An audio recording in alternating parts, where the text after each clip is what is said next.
The story exposes a secret society called the Illuminati. This shadowy group has a very real secret. It's a story of money, murder, and mystery right here in the Valley.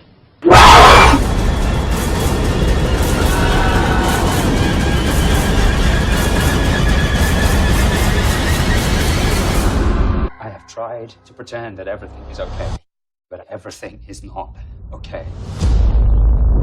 We will make a lot of money. We are all living in the world they've created. Other organizations that shall remain nameless.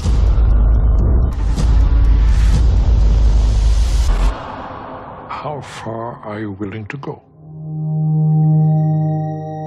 to change the world?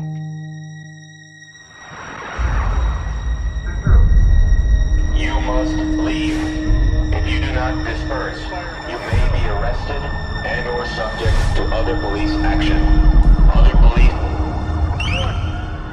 Other police action may include actual physical removal, the use of riot control agents and or less lethal munitions.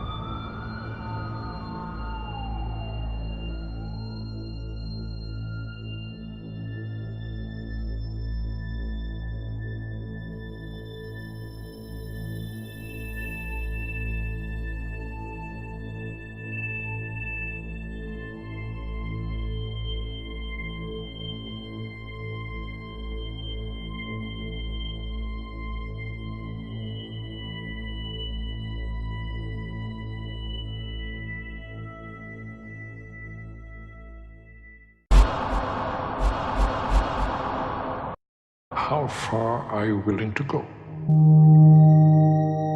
to change the world? You had better wake up and understand that there are people who are guiding your life and you don't even know it.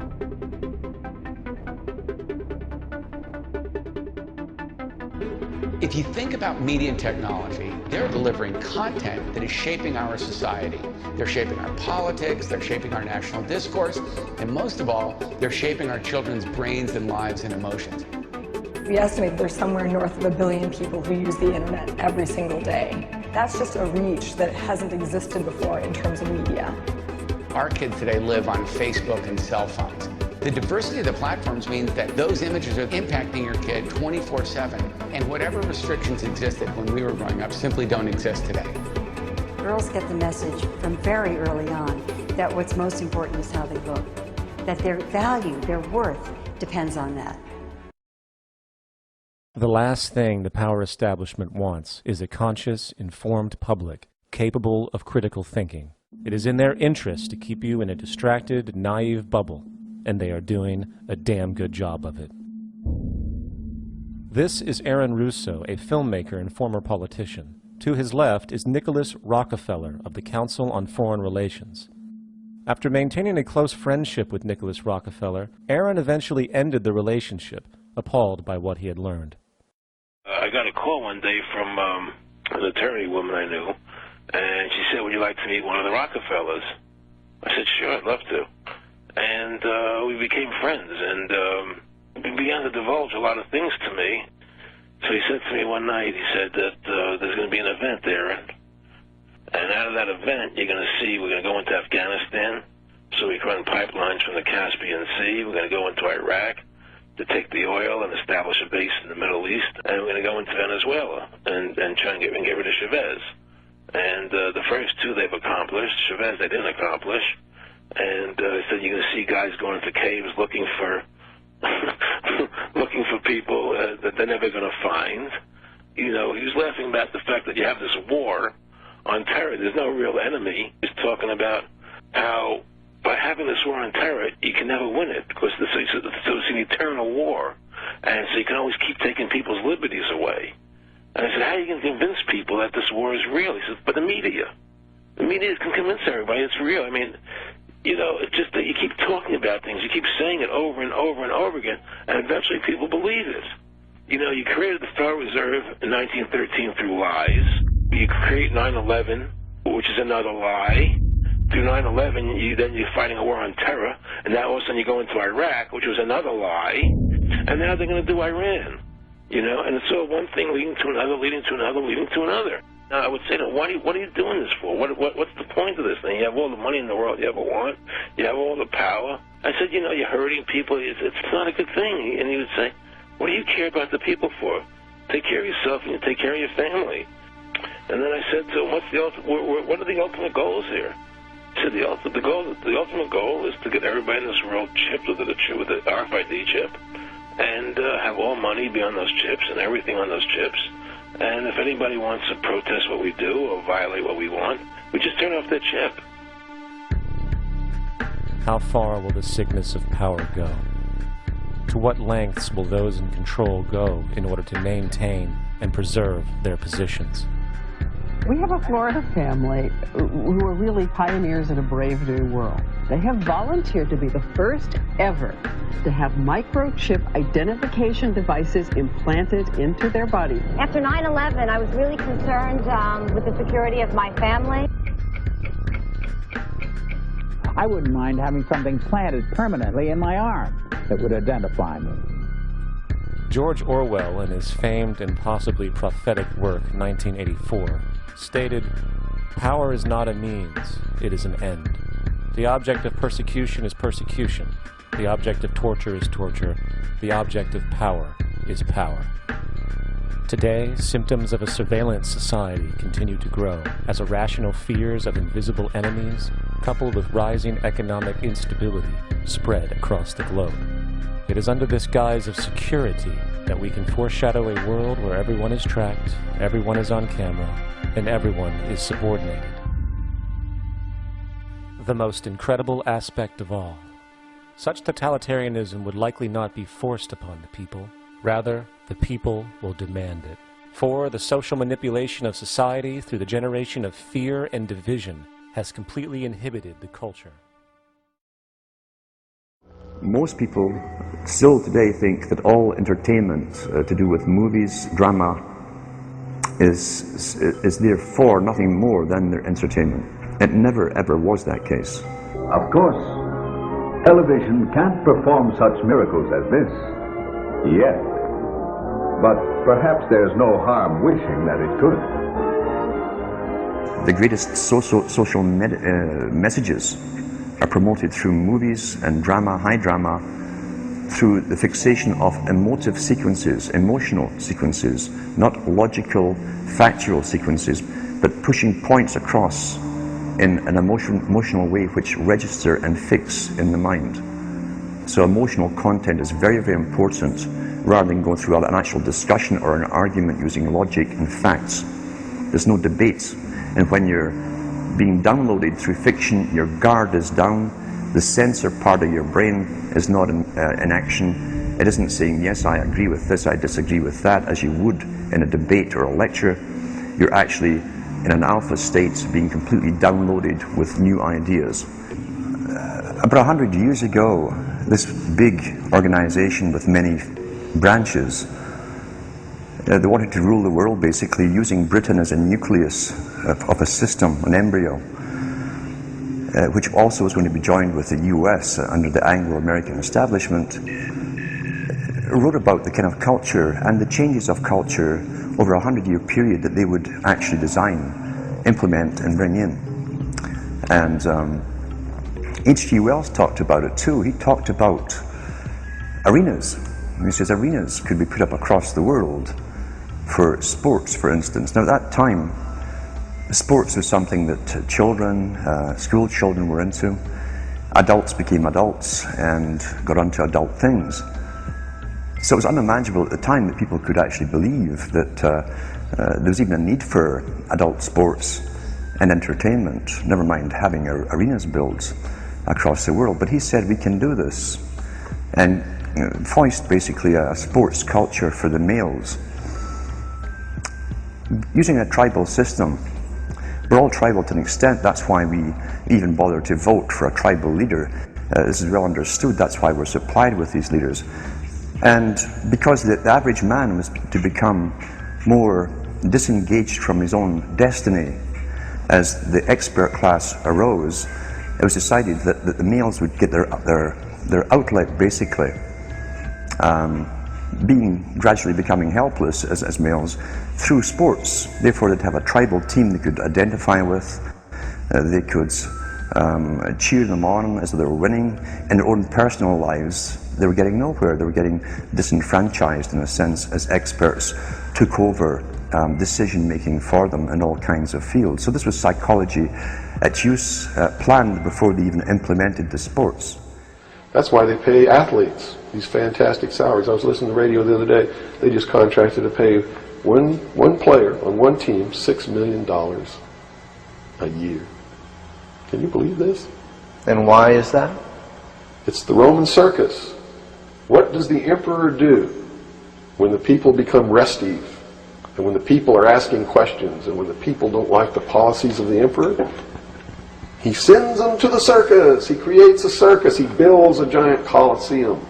And he begins to throw the Christians to the lions. And he has great chariot races and football games and basketball games, all to keep the idiots preoccupied with things that don't mean anything in the scheme of the entire world, so that they don't have the time to learn what the truth is, so they don't ever get smart enough to learn how they're being manipulated, so they don't ever question the emperor. That's why they pay a player on a football team or a baseball team $1 million or $2 million or $3 million a year. It is the Roman circus. I know men who don't know anything in the world except who plays third base for the Mets. And they think that's a great accomplishment. And they meet and pat each other on the back and bond and go have cocktails and talk about what this guy that plays third base for the Mets did in last night's game. It's sad. It's really sad. When radio came along, of course, they used that to the maximum. Sports for the men, soaps basically for the women. And then in came television, as I say, with its alpha state, its hypnotic state. And sure enough, around the 1960s, really, 50s and 60s, it took off. It really, really took off. And men became glued on Saturday nights to the sports shows. A culture industry, which is called by its own the culture industry. The Soviet Union had a department called the culture industry. Their actors and directors were called the cultural leaders, because they would, like a computer, people are like computers, all you have to do is keep giving them new updates every so often, and you can change an entire country or a nation or a block of nations who are all getting the same upgrades at the same time along certain paths. Today we call it political correctness. Most people want to belong to their peer group. They want to be the same as everyone else when it comes to opinions. In fact, they judge their own personal sanity by bouncing ideas off their neighbors and friends who will answer back and agree on these same topics in kind.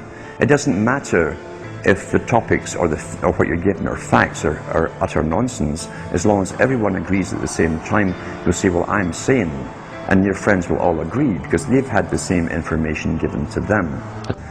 If it's on TV and a famous face says something, then it must be true. He doesn't have to show you facts or anything else. You've been brought up with these faces. That's why they keep these guys on television into their 70s and 80s. You've grown up with this father figure who's on television every night at 6 o'clock, in your house, in your room, staring right at you. And he's a father figure. Would he tell you a lie? So you naturally never suspect him. And this same man will lead you through new topics. He'll introduce experts on the topics. They'll have a little summary at the end of every talk, and you are now left with the conclusion that's presented to you. You don't arrive at it, it's given to you, and it's good enough for you.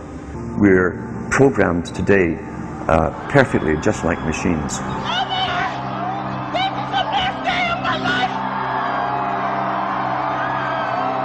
We tie this in with the Brzezinski. Brzezinski said in 2 Ages, now this guy was way up with the NSA, He's a master geopolitician. He admits he works in 20, 50-year periods to do with geopolitics in other countries. But he said himself, the public will shortly be unable to think or reason for themselves. He was meaning by that the form of information that was given to them, the type, the formulas that were in use then in the 1970s. He says, eventually they'll be unable to think or reason for themselves. And eventually, he said, they will expect the media to do all their thinking and reasoning for them. Well, that's happened today. That's why people today can't think outside of the programming from television. This is a scientific dictatorship which Bertrand Russell said, and the Huxleys said, both Aldous and Julian Huxley said they would bring in the scientifically controlled society. Well, now, in regard to this problem of the ultimate revolution, this has been very well summed up by the moderator. In the past, we can say that all revolutions have essentially aimed at changing the environment in order to change the individual. I mean, there's been the political revolution, the economic revolution, in the time of the Reformation, the religious revolution. All these aimed, as I say, not directly at the human being, but at his surroundings, so that by modifying the surroundings you did achieve, at one remove, an effect upon the human being. Today, we are faced, I think, with the approach of what may be called the ultimate revolution, the final revolution, where a man can act directly on the mind-body of his fellows. Well, needless to say, some kind of direct action on human mind-bodies has been going on since the beginning of time. But this has generally been of a violent nature. The techniques of terrorism have been known from time immemorial, and people have employed them with more or less ingenuity, sometimes with the utmost crudity, sometimes with a good deal of skill acquired by a process of trial and error, finding out what the best ways of using torture, imprisonment, constraints of various kinds. Well, it seems to me that the nature of the ultimate revolution with which we are now faced is precisely this, that we are in process of developing a whole series of techniques which will enable the controlling oligarchy, who have always existed and presumably always will exist, to get people actually to love their servitude. This is seems to me the ultimate in malevolent revolution, shall we say. And this is a problem which has interested me for many years, and about which I wrote 30 years ago a fable, The Brave New World, which is essentially the account of a society making use of all the devices at that time available, and some of the devices which I imagined to be possible, making use of them in order to, first of all, to standardize the population, to iron out inconvenient human differences, to create, so to say, mass-produced models of human beings arranged in some kind of a scientific caste system. A number of techniques about which I talked seem to be here already, and that there seems to be a general movement in the direction of this kind of ultimate revolution, this method of control by which people can be made to enjoy a state of affairs which, by any decent standard, they ought not to enjoy. This, I mean, the enjoyment of servitude.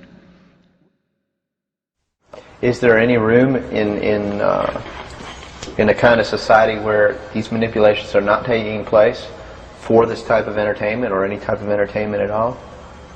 If people understand that a game is a game, football's a game. But let me tell you something.